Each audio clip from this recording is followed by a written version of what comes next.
Hi guys, welcome back to my channel. Today I'm going to be talking about how to thrift online and how to buy stock for your Depop shop. I absolutely love thrifting online. Like, I have a slight addiction. All my friends will know I'm a bit addicted to eBay shopping, but I tell myself it's a good thing because, you know, I'm making money out of it. So for those of you who don't know, I have a Depop shop and it's tiny, like it's not big at all, but I buy stuff online and I buy it from markets and then I resell it on Depop. Some of my main sources of clothes are from Ebay and Vinted. You've probably heard of Ebay, but for those of you who haven't heard of Vinted, it's a bit like eBay. It's basically people sell their old clothes and stuff for, I was going to say reduced prices, but sometimes they're not reduced at all. I'm just going to show you, I'm going to give you some tips on how to use the apps, what to look for, stuff like that. And this could be for your own personal shopping or if you want to start a Depop store. So I'm going to start off with eBay, and I have some notes on my laptop, so if I keep on looking down then that's why. First thing I'm going to start off with is how to find items. So when you're searching in the search function on eBay, you want to search for keywords, but you don't want to be too specific, because if you're too specific then the person may not have put that in the description and you may not get their item as something that comes up. Some tips for how to find items: don't be extremely specific, as I just mentioned. And so you're probably wondering, what do you actually put in the search function if you're not meant to be too specific? Now, my number one thing for when you're searching is do not put in Y2K, 2000s, noughties, any, you know, trending Depop tags, whatever. Chances are, if someone's put that in the description of their item, then they know the value of the item they're selling, or they might increase the price of the item.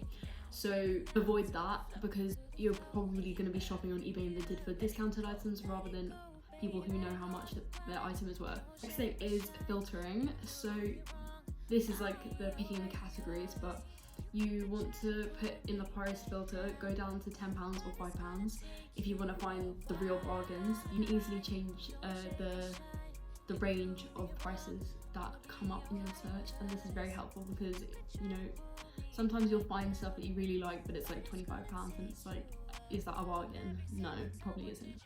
Also, you can filter the ones that are ending soonest, and I will get into this in a moment, but basically the auctions that are ending soonest, because some auctions can last up to a month and you don't want to be waiting a month for your item to come. So also, don't pick categories. This, sometimes it works, sometimes it doesn't, but I prefer not to pick categories unless it's something big like women's clothing or vintage clothing. If you're finding a lot of irrelevant things when you search because you haven't picked a category, that's when I would say pick women's clothing or vintage clothing or men's clothing. But in any other situation, just search and see what comes up. So now I'm going to get onto the different buying methods. This is something that I think puts a lot of people off shopping on eBay. Like my friends, I've tried to explain it, but it is very, very complicated and you kind of just need to experience it yourself to figure out how to do it. But there's 3 types of paying methods on eBay. There's auction, there's buy it now, and there's offers. I'll start with buy it now because it's the easiest. So you can actually filter this when you're shopping for buy it now, and you simply buy it now. So you press buy it now and then you pay for the item. Buy it now is only really worth it if the item is a real bargain. Like I'll show you something I got which was buy it now and it was $3.99. But people who do buy it now tend to make their prices higher because that's their final price. So if it's a price you're willing to pay, then buy it now is really simple. And I definitely recommend, if you're new to eBay, then try looking for cheap buy it now items, because auctioning and offers can be quite confusing. So now I'm going to go into offers, which people who list their items as buy it now often list the offer option as well. So this is where you have an item, has the buy it now or make an offer or whatever, and you click make an offer and you can make an offer pretty much. What I suggest doing is, well, obviously you'd make it lower than the buy it now price because you want it for a lower price. And also, if the item has been listed for a long time, you're noticing, and it hasn't sold, then that's the time you want to be making offers. And you can make ridiculously low offers, there's nothing stopping you from doing it, but the seller will then receive the offer and they can reject or accept the offer, and if they accept the offer then you have to pay. Like, that's the final price pretty much. Or what the seller can do is, instead of rejecting it completely, they can offer a counter offer, and then that comes to you probably be a bit more. Sometimes they do it the same price as the buy it now, so I don't understand why they put the make an offer function on it. But when the offer comes back to you, you can either accept or reject the counter offer, and then you can make another counter offer if you want. So there's a limit to the number you can make, but it's sort of like a back and forth negotiation basically. And offers can be really good, like you can really get bargains on things by making an offer. And obviously do not offer anything that you're not willing to pay, because you have to pay it if they accept it. Now there's the auctioning. The amount of adrenaline that goes into your body when you're doing an auction is it's sky high. So basically an auction is when you bid an offer and there's an allotted time to the listed item. You bid, and at the end of the allotted time, the person who bids the highest gets the item listed, and they have to pay for it at the price that they bid.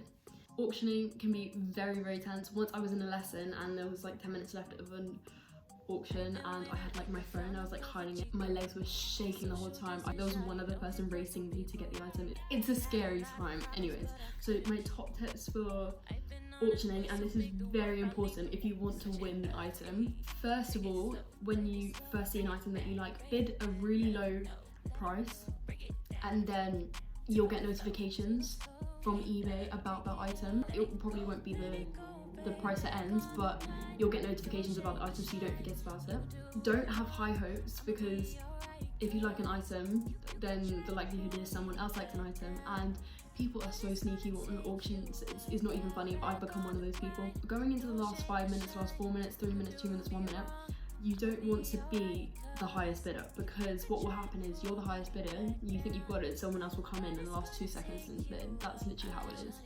It's like bidding wars. So what you want to do is, in the last 5 seconds, you want to type in the amount that you're bidding and press enter, so that you are guaranteed it. Like, I mean the last 5 seconds, 3 seconds, 2 seconds. Like, you have to be the last person to press enter to get it. You also have to bid 20p higher than the highest bid at all times. So if it's a really popular item like North Face jackets, in the last 5 seconds there's so many bids, you want to leave room for people to bid higher. So instead of bidding 20p higher, you might bid £2 higher, in the hope that nobody else will bid higher than that in the last 5 seconds.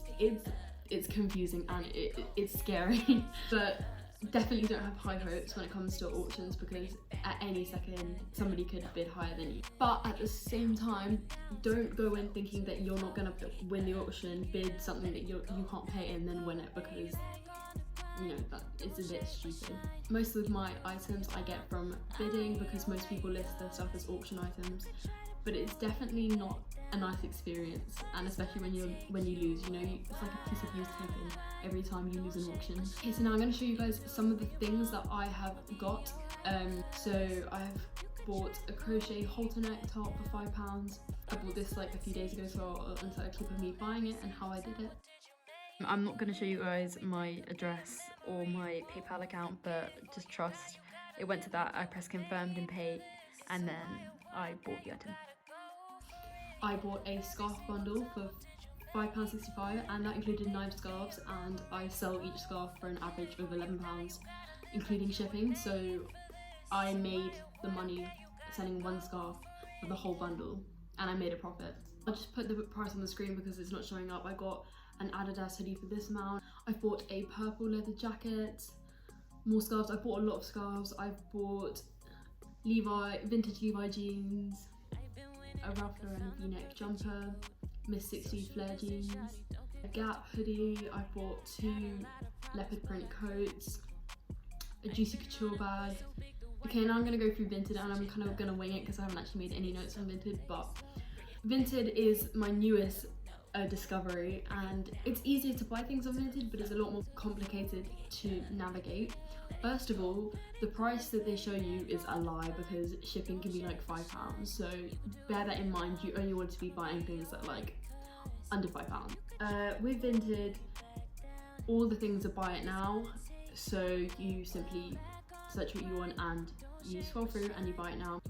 With Vinted, all the things are buy it now, so you simply search what you want and you scroll through and you buy it now. On Vinted, you also have a home feed, so you can scroll through that. They'll recommend you things. I haven't actually found anything on there yet, but it's always a good place to look. If you're not looking for a specific thing, you can just scroll through there, a bit like on Depop.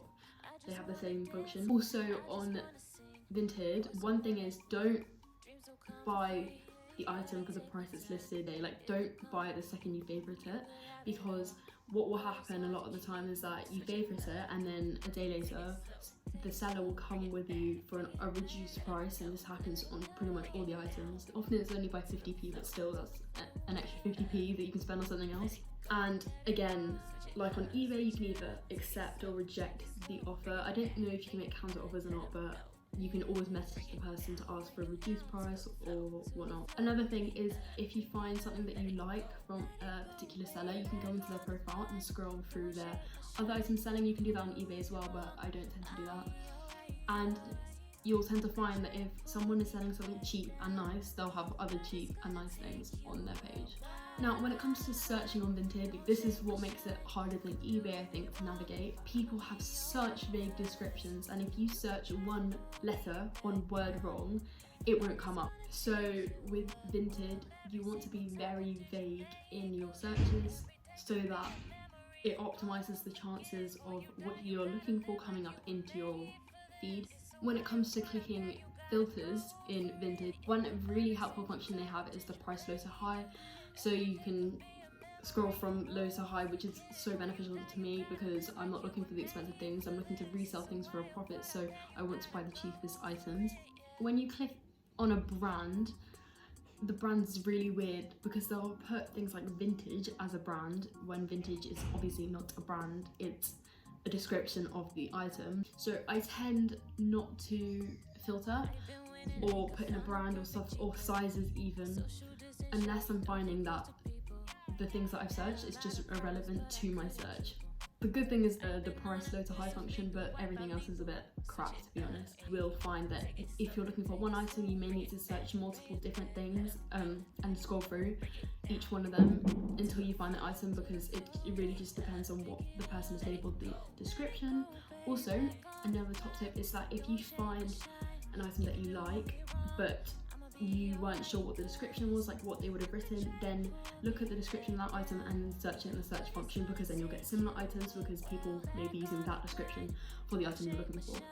I definitely say, I feel like Vinted is better if you're looking for a really specific brand. So like if I wanted a Miss 60 skirt, I could search Miss 60 skirt. Obviously you can do that on eBay as well, but eBay is better if you're looking for generic like flowy skirt, or if I'm looking for flared jeans, it'd be a lot easier to search on eBay, and I feel like more things will come up than if you search it on Vinted. I'll put on the screen some of the things I found on Vinted if you're interested, and I'll put the prices as well.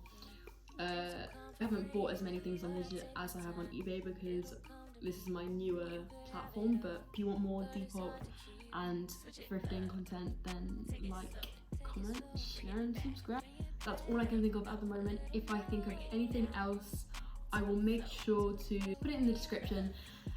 But thank you for watching, and you should definitely check out Vinted for those of you who have never heard of before. Both of them are great, and I've made quite a bit of money on Depop from finding things on these two platforms. So yeah, I hope you enjoyed, and ciao!